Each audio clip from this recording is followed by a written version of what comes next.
Hi everyone, Chris here from IELTSadvantage.com with another lesson, and today what we're going to focus on is how to practice IELTS listening. So what we're going to do is look at why doing lots of practice tests is a terrible idea. In fact, this is the worst thing you could do.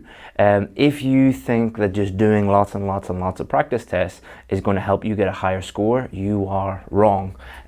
But what then I'm going to show you is 3 better ways to practice that will actually improve your scores, because at the end of the day, what are we doing? We're helping you improve your scores. So we're only going to teach you the things that work and make you aware of the things that don't work. And these 3 ways are totally free, and you can do them at home by yourself without a teacher. So they're absolutely brilliant. So number 1, why doing lots of practice tests is a terrible idea. Well, the first thing is they're boring. So our brains like to do things that they enjoy, and if they're doing things that they find pleasurable, then our brains are going to be able to absorb that information and learn from it. Also, we're human beings. If we're doing something that is really, really boring, it is a very low likelihood that we are going to continue doing that thing and consistently doing it. And really the key for all aspects of IELTS is doing things consistently over a relatively long period of time. You cannot cram for the IELTS test the week before or a month before.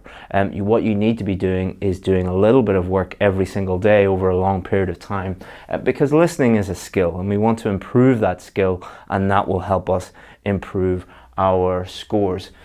Number 2, no improvement. The analogy I always use for this is, could you learn how to drive a car and pass your driving test by going on a racetrack and just going around and around and around and around and around in a car? No, you would pick up really bad habits and you wouldn't really learn what you're doing wrong and what you're doing right.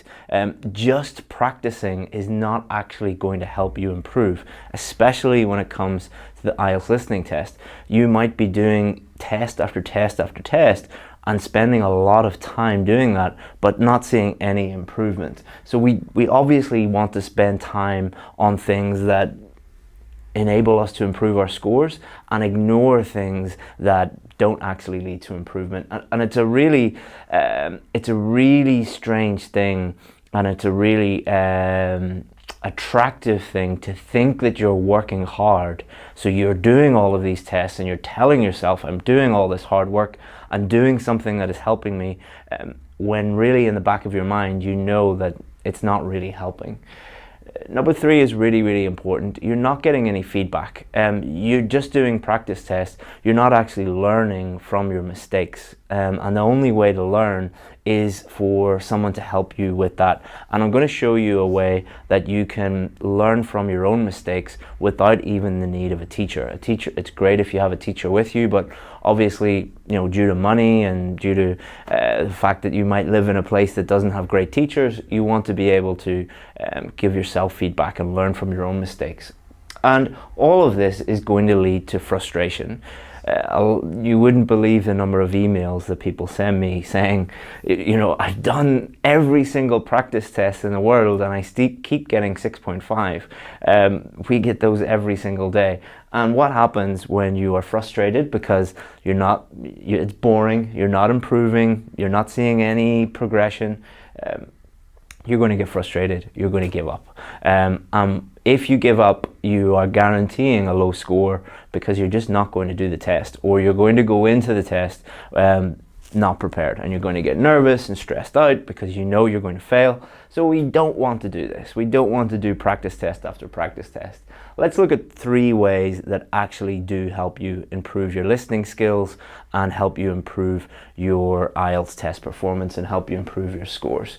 So there are 3 better ways. Number 1, listen for pleasure.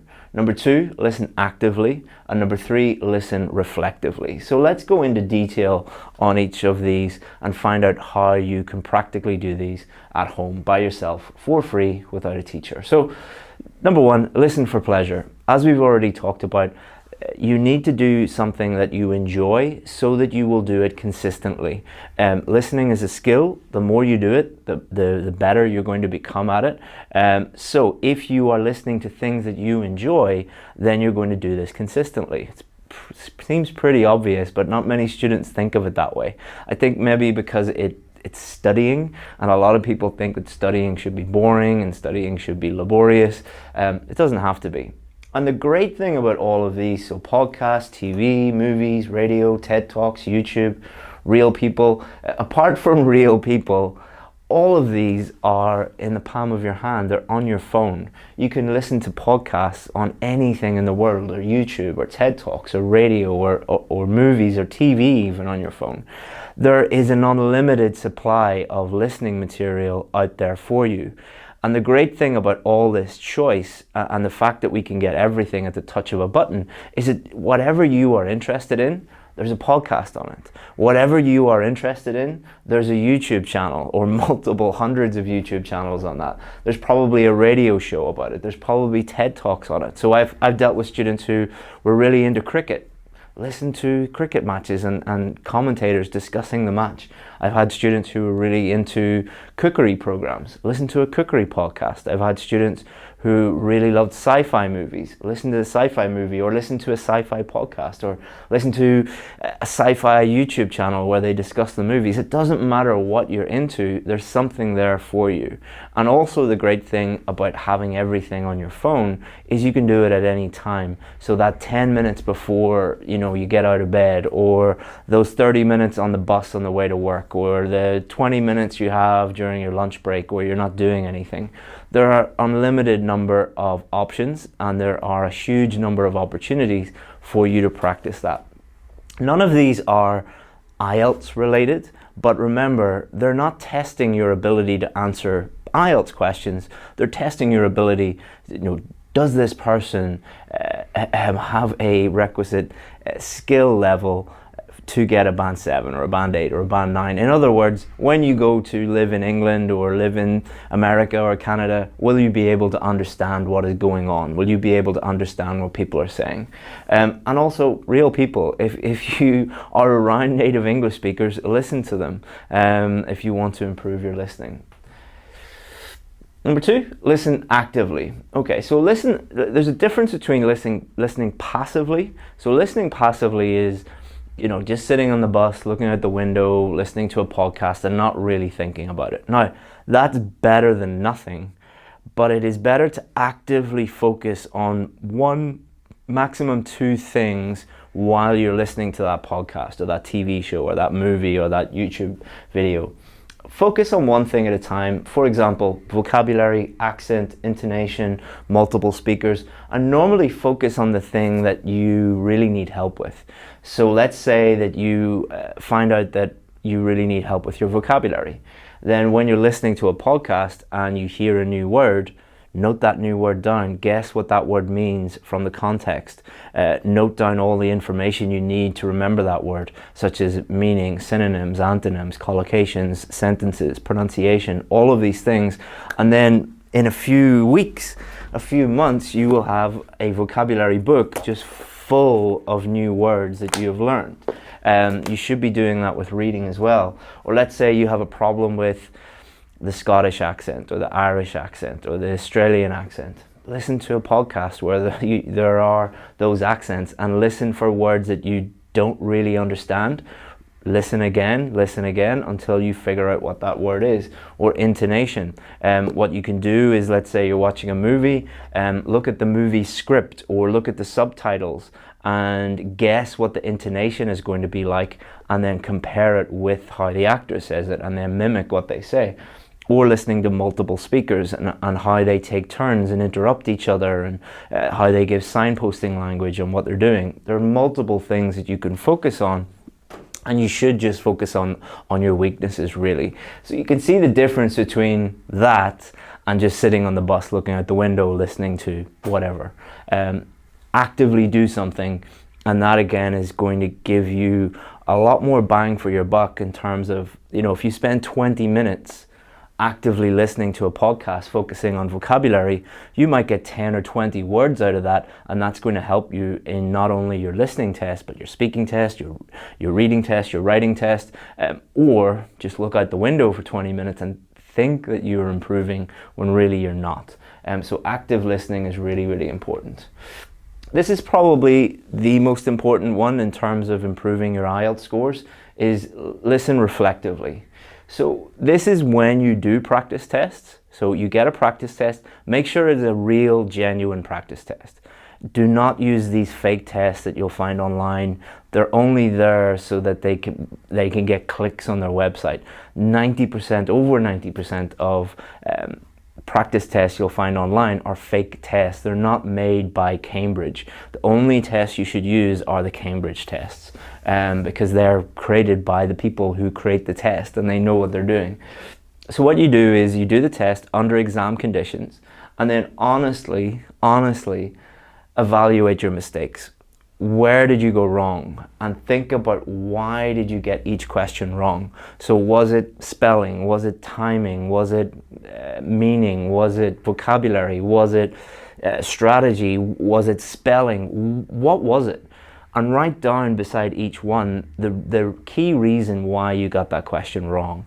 And don't just look at it and be like, I don't know why I got it wrong. Actually think about it. If you think about it, you will figure out why you got that question wrong. Was it because you were unfamiliar with the question types? Or maybe you're getting a certain question type wrong every single time. And what you'll see if you do, let's say 3 or 4 practice tests, you'll start to see patterns emerging. Normally students are getting a lower score not because they're bad at everything, but because there's 1 or 2 things that they need to work on. So I was working with a student recently who was great, their listening was amazing, but they kept getting 6.5, and the only reason for that was their spelling. Because if you spell if you spell the answer wrong, it's wrong. It doesn't, and they kept saying, "Oh, but it's nearly right." I was like, "No, they're not going to see it that way." So they worked on their spelling and they improved and they got the score they needed. I've worked with multiple students who had difficulties with particular types of questions. For example, on the reading test, a lot of students have problems with true, false, not given and matching headings questions. So if you see a pattern emerging there, focus on that question, learn how to do that question, get a strategy for that question, and then you're going to improve. The key here is you need to take action. So once you see this pattern emerging, let's say you notice that vocabulary is your problem and you keep messing up because you just don't understand what the words mean and you don't understand the synonyms of the words that you're looking for. If you just say, okay, better luck next time, then you've just wasted your time and you're going to fail next time. But if you take action on that and improve that, then you are really, really going to see results. So don't do lots of practice tests. Listen to something you enjoy. Focus on particular things when you're listening and reflect on your mistakes, notice patterns and take action on that, and that goes around in that feedback loop. So let's say, for example, you again focused on this and realized that vocabulary was a problem. Actively listen and focus on vocabulary. Get yourself a podcast or a YouTube channel on something you enjoy and try and improve your vocabulary through listening to something you enjoy, and therefore you're really going to enjoy what you're doing, you're going to improve and then get the score you need. Sounds simple, but it actually does really, really work. Thank you very much, guys. Hope that you enjoyed that video.